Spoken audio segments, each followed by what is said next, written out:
Hello दोस्तों, welcome back to my channel. आज की इस वीडियो में मैं MEG 3 यानी ब्रिटिश नॉवल के लिए कौन कौन से इंपॉर्टेंट टॉपिक्स हैं जो आपको कवर करने चाहिए उसके बारे में मैं बताऊंगी। तो जैसे कि आप सब जानते हैं कि ब्रिटिश नॉवल हमारे सिलेबस में 9 नॉवेल्स हैं, टोटल 9। उसमें से अगर आप कोई 6 अच्छे से प्रिपेयर करते हैं तो भी आपका सिलेबस काफ़ी हद तक कंप्लीट हो जाएगा, क्योंकि एग्ज़ाम का जो क्वेश्चन पेपर है उसमें टोटल हमें 9 या 10 क्वेश्चन आते हैं और उसमें से हमें कोई भी 5 अटैम्प्ट करने होते हैं जो कि ऑप्शनल है। You can choose any 5। तो अगर आपने 5 बहुत अच्छे से प्रिपेयर किए हैं और छठवीं वाली भी आपको अच्छे से आती है, तो लेट्स से अगर एक जो आपने अच्छे से प्रिपेयर किया उसका क्वेश्चन आपको नहीं बनता है तो भी आप एटलीस्ट 6th वाले से आंसर कर सकते हैं। तो आपको उतना प्रॉब्लम नहीं होगा। तो अगर आपने 9 की 9 नॉवेल्स नहीं पढ़ी और उसमें से 6 या 7 भी अच्छे से प्रिपेयर कर ली, so that would be good enough. आप खुद चूज़ कर सकते हैं कि आपको कौन सी नॉवल पढ़नी है। आप चाहे तो सारे नॉवेल्स की जिस्ट एक बार यूट्यूब पे या कहीं से समरी एक बार पता कर ले, तो आपको पता चल जाएगा कि आपको कौन सी नॉवल पढ़नी है, कौन सी आपको इंटरेस्टिंग लग रही है, वो आप नॉवल पढ़िए, 6 नॉवल, और आप उस तरीके से उसको प्रिपेयर कीजिए। तो आज की इस वीडियो में मैं आपको बताऊंगी कि किस टाइप के क्वेश्चंस आते हैं जो एग्ज़ाम के हिसाब से बहुत इंपॉर्टेंट है। तो सबसे पहले तो मैं ओवरऑल क्वेश्चन बताऊंगी जो कि किसी बुक या किसी नॉवल को स्पेसिफिकली डेडिकेटेड नहीं है, बट ओवरऑल किसी भी नॉवल के लिए आ सकते हैं। और उसके बाद में मैं आपको हर नॉवल का इंपॉर्टेंट क्वेश्चन अलग से बताते जाऊंगी कि जो हर नॉवल को स्पेसिफिकली डेडिकेटेड है। तो शुरू करते हैं विद द नॉर्मल क्वेश्चंस। तो सबसे पहले, ये हर साल तो नहीं आता है, क्योंकि कुछ साल में मैंने देखा है जो अगर आप पुराने पैटर्न्स चेक करेंगे तो 9 क्वेश्चंस होते हैं, हर एक क्वेश्चन एक नॉवल से आता है। और कुछ कुछ साल में आप देखेंगे तो 10 क्वेश्चंस होते हैं। जो 10वां क्वेश्चन होता है वो ऐसे टाइप का क्वेश्चन होता है जिसमें कुछ भी हो सकता है कि नॉवेल्स की बिगिनिंग बताइए, या नॉवल एज अ फिक्शन बताइए, या फिर इवोल्यूशन ऑफ ब्रिटिश नॉवेल्स, या फिक्शन एज अ हिस्ट्री। तो ये ऐसे टाइप क्वेश्चंस होते हैं जो कि हर साल नहीं आते। तो मैं आप इसके ऊपर आप डिपेंड ना होएं। अगर ये आता है और आपको अच्छे से आ जाता है तो आप अटेम्प्ट कर लीजिए। अदरवाइज़ जो हमारे अलग से नॉवल आपने प्रिपेयर किया है वो अगर आप अटेम्प्ट करेंगे तो ज़्यादा अच्छा रहेगा। इसके अलावा आते हैं पेन पोर्ट्रेट्स ऑफ पीपल। तो वो किसी भी नॉवल के किसी भी कैरेक्टर को लेके वो बोल देंगे कि आप इसका पोर्ट्रेट बनाएं, यानी कि हमें बताइए कि ये कैरेक्टर कैसा था, ये कैसा दिखता था, इसके मेन ट्रेट्स क्या थे, ये किस तरीके का इंसान था। किसी भी कैरेक्टर का पेन पोर्ट्रेट हो सकता है। फिर नॉवल की नरेटिव टेक्निक को डिफाइन करना, ये तीसरे तरीके का क्वेश्चन है। कि जैसे वदरिंग हाइट्स में आप देखेंगे तो लगातार एक इंसान नहीं है जो स्टोरी बता रहा है। कहीं पे जो किराएदार है वो स्टोरी बता रहा है, कहीं पे जो नौकरानी है वो स्टोरी बता रही है। अलग अलग लोगों के पर्सपेक्टिव से स्टोरी मिल रही है, यानी नरेटिव टेक्निक इसकी बहुत अलग है। और ऐसे ही अगर आप 9 नॉवेल्स पढ़ेंगे तो सबकी नरेटिव टेक्निक्स बहुत अलग अलग हैं। तो उसके बारे में भी आपको क्वेश्चन पूछ सकते हैं किसी भी नॉवल के लिए कि इसकी नरेटिव टेक्निक को एक्सप्लेन करो। ये मोस्टली वदरिंग हाइट्स और the portrait of an artist, उसके ऊपर मोस्टली नरेटिव टेक्निक वाले क्वेश्चंस आते हैं। फिर क्वेश्चंस आते हैं स्ट्रक्चर ऑफ नॉवल, कि नॉवल का स्ट्रक्चर कैसा है। फिर फिफ्थ जो है टाइप वो है फीमेल रिप्रेजेंटेशन। ये मोस्टली आता है जोसेफ कॉनराड की हार्ट ऑफ डार्कनेस और हमारी जो प्राइड एंड प्रेजुडाइस है उसमें, कि फ़ीमेल रिप्रेजेंटेशन कैसा था। वदरिंग हाइट में भी आपको देखने मिलेगा, क्योंकि उस टाइम पे जो फीमेल रिप्रेजेंटेशन था उतना आगे बढ़ा हुआ नहीं था जैसा कि आज के हमारी सेंचुरी में है। तो उनके बारे में हमारे विचार क्या है ये हमें आपको बताने, इस टाइप के क्वेश्चंस भी बहुत आते हैं। जस्टिफाई द टाइटल, जो भी नॉवल का टाइटल है वो आपको क्यों लगता है कि ये टाइटल सही है और इट सूट्स द नॉवल। फिर सेवन्थ टाइप का क्वेश्चन है रिप्रेजेंटेशन ऑफ मैरिज।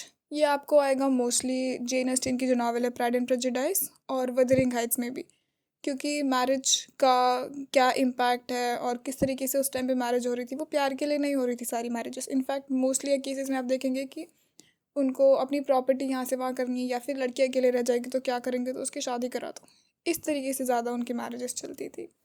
फिर एट्थ टाइप ऑफ क्वेश्चन है रिलेशनशिप बिटवीन, कोई भी 2 कैरेक्टर वो दे देंगे कि इन दोनों के बीच का रिलेशनशिप आप डिफ़ाइन कीजिए। तो उसके लिए आपको नॉवल अच्छे से पता होनी चाहिए, उसमें कैरेक्टर्स कैसे थे और वो क्या कर रहे थे, क्या सोच रहे थे, ये सब आपको पता होना चाहिए, तभी आप उसको बता पाएंगे।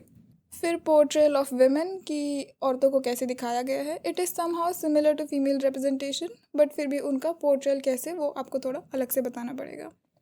फिर नोट ऑन कैरेक्टराइजेशन। इसके अलावा जो नॉवल की थीम्स हैं उसके ऊपर भी क्वेश्चन आते हैं कि बताइए इस नॉवल में कौन कौन सी थीम्स हैं जिसके बारे में हमें बताया गया है। फिर ग्रोथ ऑफ अ कैरेक्टर। तो ऑब्वियसली कोई भी कैरेक्टर जब हमें नॉवलिस्ट इंट्रोड्यूस कराता है, शुरू में वो कुछ और रहता है और फिर बाद में एंड तक जाते जाते वो कुछ और हो जाता है। ऑब्वियसली जैसे हम भी अपनी लाइफ में आगे बढ़ते जाते हैं, हम भी बदलते जाते हैं, तो उसका भी कैरेक्टर का ग्रोथ होता है हर नॉवल में। तो वो इनिशियली कैसा था और एंड में कैसा हुआ वो हमें बताना है। फिर novel as a Bildungsroman, यानी स्पेशली जो हमारा पोर्ट्रेट ऑफ एन आर्टिस्ट है वो भी एक बिल्डिंग्स रोमन है। तो क्योंकि एक इंसान की जर्नी हमें दिखा रहे हैं शुरू से एंड तक, तो वो कैसा था उस नावल के बारे में हमें बताना है। और उसके बाद में एक क्वेश्चन है 14th नंबर पे, विच character appeals you the most, कि कौन सा कैरेक्टर आपको सबसे ज़्यादा अपील करता है फ्रॉम अ स्पेसिफिक नावल। वो दे देंगे कि इस नावल में से आपको कौन सा कैरेक्टर सबसे ज़्यादा पसंद आया। फिर आपको उसे जस्टिफाई करना पड़ेगा कि आपको क्यों ये कैरेक्टर अच्छा लगता है, इसकी क्वालिटीज़ क्या है, इसने क्या किया, दिस एंड दैट। तो ये सब आपको वहाँ बताना पड़ेगा। तो आई होप आपको ये पॉइंट अच्छे से समझ में आए होंगे, बट इसके लिए आपको ये सारी नॉवेल्स प्रिपेयर करनी पड़ेंगी। वैसे तो हर नॉवल से एक एक क्वेश्चन आता है, तो आपको टेंशन लेने की ज़रूरत नहीं है, आप जो भी प्रिपेयर करेंगे वो अच्छा है। लेकिन फिर भी जो इंपॉर्टेंट नॉवेल्स है वो मैं आपको बताऊँ तो Tom Jones, Pride and Prejudice, Wuthering Heights, Great Expectation, Heart of Darkness, A Portrait of the Artist as a Young Man, ये ज़्यादा इंपॉर्टेंट नॉवल, इनको ज़्यादा इंपॉर्टेंस दिया गया है। फिर भी लेकिन आप जैसे चाहें आप वैसे प्रिपेयर कर सकते हैं। तो अब मैं आपको नॉवल वाइज में इंपॉर्टेंट क्वेश्चन बताती हूँ।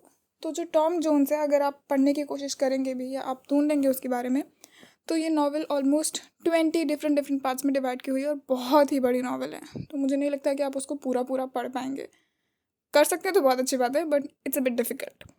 तो इसके लिए भी कुछ जो इम्पोर्टेंट चीज़ें हैं, तो टॉम जोन्स में भी जो फीमेल रिप्रेजेंटेशन है, या फिर आपको कौन सा कैरेक्टर बहुत अच्छा लगा, या फिर उसका नरेटिव टेक्निक, और जो उसका man of the hill episode है वो काफ़ी इंपॉर्टेंट है।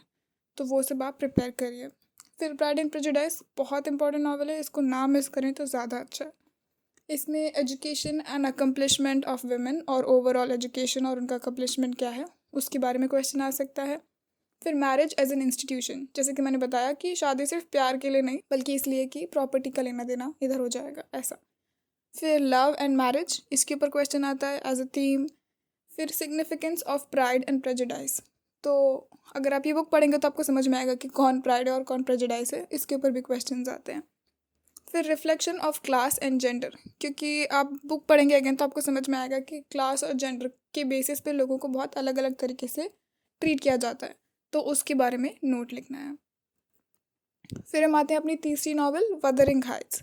तो जैसे कि मैंने बताया था कि इसकी नैरेटिव टेक्निक के बारे में बहुत सारे क्वेश्चंस हैं, क्योंकि इसकी जो नैरेटिव टेक्निक है वो उतनी ईजी नहीं है। सडनली कोई बता रहा है फिर कोई और स्टोरी बता रहा है, तो इसके लिए जो हमारी ऑथर थी उनको क्रिटिसिज्म भी मिला था। बट अगेन यही चीज़ उस नॉवल को बहुत स्पेशल भी बनाती है, तो उसके ऊपर क्वेश्चन आने के चांसेस बहुत है। फिर उसकी लोकेशन एंड सेटिंग, तो वदरिंग हाइट्स में जो है वो दो अलग अलग हिल्स हैं, दो अलग अलग घर है वहाँ पे, और उनकी जो स्टोरीज़ हैं उसके ऊपर है, तो उसकी लोकेशन और सेटिंग के बारे में। फिर Heathcliff as a Byronic hero, तो बायरनिक हीरो जो थे वो बायरन के टाइम पे उन्होंने इंट्रोड्यूस किए थे। वो ऐसे कैरेक्टर्स होते हैं जो कि कहने के लिए हीरो हैं, लेकिन आप उनको प्यार कर पाओगे या नहीं कर पाओगे ये आप पे डिपेंड करता है, क्योंकि वो बहुत ही मूडे होते हैं और उनका कुछ बहुत सीक्रेट होता है पुराने टाइम पे, जिसकी वजह से वो ऐसे हो चुके हैं, जो बहुत दुष्ट टाइप के हो गए हैं अब, जिनका मे बी मेन पर मकसद ये अब सिर्फ बदला लेना रह गया, इस टाइप से कुछ। लेकिन उनका कुछ ना कुछ ऐसा बैक स्टोरी होता है जिससे कि हमें उन पर तरस भी आता रहता है कि अरे इस बेचारे के साथ बुरा हो गया, तो उसे हम कहते हैं बायरनिक हीरो। तो हीथ क्लिफ को एज ए बायरनिक हीरो बताया गया है, इसके ऊपर आपको नोट लिखना है। ये क्वेश्चन भी काफ़ी बार आया है। फिर चार्ल्स डिकेंस की ग्रेट एक्सपेक्टेशन, इसमें इसके ऊपर क्वेश्चन आता है कि ये एक फेरी टेल की तरह है, क्योंकि ऑब्वियसली पिप को पहले कोई सपोर्ट नहीं कर रहा, उसके बहुत सारे सपने हैं लेकिन कोई पूरा होने का चांस नहीं है, और फिर सडनली एक फेरी टेल की तरह उसको सब कुछ मिल जाता है, लेकिन एंड में वो सारी चीज़ें उसके हाथ से निकल जाती हैं। तो फेरी टेल का वहाँ तक का पार्ट तो था जब उसको सब कुछ मिल रहा है, लेकिन उसके आगे का जो पार्ट है वो it's opposite of a fairy tale. तो दोनों में से कैसी भी, अगर वो फेरी टेल है तो भी आपको उसको जस्टिफाई करते आना चाहिए, और अगर वो उसका उल्टा है तो भी आपको जस्टिफाई करते आना चाहिए। फिर वही ग्रेट एक्सपेक्टेशन, इम्प्रूवमेंट के बारे में, कैरेक्टर का कैसे इम्प्रूवमेंट होता है, क्योंकि आप अगर बुक पढ़ेंगे तो अगेन आपको समझ में आएगा कि वो पहले दिल से अच्छा रहता है और फिर उसको सडनली पैसा मिलता है तो उसको घमंड आ जाता है, लेकिन जब उसको वापस पता चलता है कि उसका पैसा आया किधर से, उसे वो सब चीज़ें रियलाइज़ होती है और फिर वापस उसमें इम्प्रूवमेंट होता है, तो उसके भी जो दिल में बदलाव आया और सब कुछ एज एन इम्प्रूवमेंट, वो भी हम बता सकते हैं। फिर मिडिल मार्च पे क्वेश्चन अगर आप चाहेंगे तो लास्ट ईयर से पुराने जो पेपर्स है वो सब आपको वहाँ से मिलते जाएंगे। मुझे इतना कुछ इंपॉर्टेंट नहीं मिला, सो मैं उसके बारे में नहीं बता रही हूँ। Heart of darkness again important है, क्योंकि इस बुक में आपको औरतों का रिप्रेजेंटेशन बहुत कम मिलेगा। मतलब बस एक उसकी आंटी है जिसके बारे में भी वो बात नहीं करता है, फिर दो औरतें हैं जो कुछ सिल रही है ऑफिस में, उनके बारे में भी वो ज़्यादा कुछ बताता नहीं है। और फाइनली जब वो अफ्रीका जाता है तो वहाँ पे भी उस औरत को उसने मेनली एक सेक्स ऑब्जेक्ट की तरह दिखाया है, उतना उसको स्ट्रांगली नहीं उसने किसी भी औरत को दिखाया है जितना कि इम्पैक्ट एक्चुअली किसी भी औरत का किसी भी इंसान की ज़िंदगी में होता है। तो अगेन इसके लिए उसको बहुत क्रिटिसिज्म भी मिला था इस बुक को भी। तो इसीलिए विमेन इन कॉनराड्स बुक ये काफ़ी इंपॉर्टेंट क्वेश्चन है। इसके अलावा race and gender, because again gender male female उसने काफ़ी पार्शलिटी की है, और रेस क्योंकि ये ब्रिटिश लोग अफ्रीका जाते थे उन लोगों पे अपनी हुकूमत चलाने के लिए। तो ये भी एक बहुत इंपॉर्टेंट क्वेश्चन है रेस एंड जेंडर का। फिर हम आते हैं block 7, A Portrait of the Artist as a Young Man. इसमें भी इसकी नरेटिव टेक्निक, क्योंकि जो जेम्स जॉयस है उसने इसको 5 हिस्सों में बांटा है और हर हिस्से के साथ उसकी एज के साथ उनका नरेटिव टेक्निक भी चेंज होता जा रहा है। जब वो बच्चे थे तो उन्होंने बहुत अलग तरीके से अपनी स्टोरी सुनाई, फिर जब वो थोड़े बड़े हुए, जब उनमें और समझदारी आई तो अलग अलग तरीके से उन्होंने स्टोरी सुनाई हैं। फिर इसके अलावा हैं 5 प्रिंसिपल ऑफ एस्थेटिक्स, जो कि जेम्स जॉयस ने अपनी नावल में ही बताए हैं, और स्ट्रीम ऑफ कॉन्शियसनेस, ये भी उसने अपने लास्ट पार्ट में बहुत अच्छे से समझाया हुआ है। अगर आप बुक पढ़ेंगे तो आपको समझ में आएगा। फिर मैं आती हूँ एडवर्ड मॉर्गन फॉस्टर की अ पैसेज टू इंडिया। तो ये भी काफ़ी इंटरेस्टिंग नावल है। तो इसमें एक क्वेश्चन आता है सिग्निफिकेंस ऑफ सिम्बल्स, कि अलग अलग सिम्बल्स का क्या सिग्निफिकेंस है। फिर फॉस्टर्स रिप्रेजेंटेशन ऑफ इंडिया, तो मोस्टली अगर आप सोचेंगे किसी ने बुक लिखी है इंडिया के बारे में, किसी फॉरेनर ने, तो वो सब कुछ अच्छा अच्छा लिखेंगे ताकि उनकी पॉपुलैरिटी हो, लेकिन इन्होंने ऐसा नहीं किया। इन्होंने काफ़ी हद तक सच दिखाया है, और जो चीज़ उनको नहीं अच्छी लगी उन्होंने उसके बारे में भी बताया है। तो उनका रिप्रेजेंटेशन कैसा था इंडिया को लेके, उसके ऊपर क्वेश्चन आ सकते हैं। और लास्ट हमारा ब्लॉक है म्यूरियल स्पार्क का। तो इसके लिए भी क्वेश्चन अगर आप चाहें तो लास्ट अगर आप ये नावल के लिए ऑप्ट करते हैं तो पुराने जो क्वेश्चन है वो आप चेक करेंगे तो आपको बहुत कुछ मिल जाएगा। इसके अलावा इस ही वीडियो के डिस्क्रिप्शन में मैंने लिंक ऐड की हुई है, जो मैंने एक फ़ाइल बना के रखा है जिसमें कि 10 साल के क्वेश्चन पेपर्स हैं, जो कि इजीली आपको इग्नू की वेबसाइट या दूसरे भी किसी वेबसाइट से मिल जाएंगे। बट आपकी आसानी के लिए मैंने वो यहाँ पे ऐड किया, उसमें सारे क्वेश्चंस हैं 10 साल के पेपर्स के। और उसके अलावा जो जो चीज़ें मैंने यहाँ बताई अभी, वो सब उसके भी पूरे नोट्स बने हुए हैं, तो आप चाहे तो उनको वहाँ से एक्सेस कर सकते हैं।